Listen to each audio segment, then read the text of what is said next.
High five. It was just a bum rap.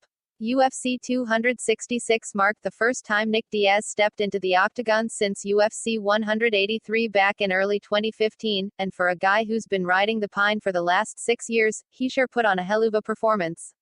Unfortunately for the pride of Stockton, he got the ruthless version of Robbie Lawler and not the low-output zombie who's been sleepwalking his way through his last couple of fights.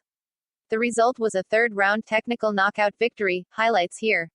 Lawler, 29-15, 1-NC, snapped a 4-fight losing streak and avenged his knockout loss to Diaz at UFC 47, it's on, way back in April 2004. I'm not sure if this was a contest that motivated him or he just got tired of losing, but the Lawler who showed up at T-Mobile Arena in Las Vegas on Sept. 25 is going to be a problem for anyone at 170 pounds. Let's just hope Ruthless doesn't take another year off. That's what I expected, Lawler said after the fight. I expected him to bring it to me. That was a fun fight. That's the shit I like to do. I caught him with a couple good body shots. He did a good job. I was just relentless tonight. He's tough as hell. I've always had respect for Diaz. He brings it every single time he steps in the ring. I really appreciate him. He actually got me going. He got the fans going as well, which is why UFC put their fight on PPV. It's hard to predict what could be next for Diaz.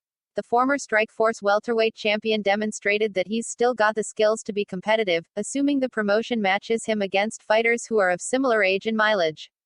In addition, Diaz would benefit greatly from more activity, from both a competitive and financial standpoint. He did say he was glad to be back, so maybe he's sticking around. I'm glad at least I put on a show, Diaz said. A lot of stress coming into this one. I don't have no excuses. I had a long time off and I knew I had it coming.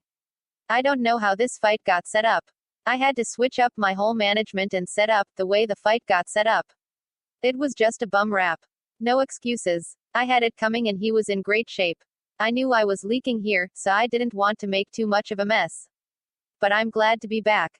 I'm glad I put on a little show for you. Their middleweight fight was scheduled for 5 rounds but only lasted 3. Hopefully with some more time and better preparation Diaz can make the trip back down to welterweight where he belongs. Prior to his UFC 266 comeback, Diaz completed a test cut to see if he could make the weight and everything seemed to be on point. Mike Perry, Kevin Lee, Donald Cerrone, and Jeff Neal would all make suitable opponents, schedule permitting. For complete UFC 266, Volkanovski vs. Ortega, results and play-by-play, click here. Punch the like button and kick the subscription bell.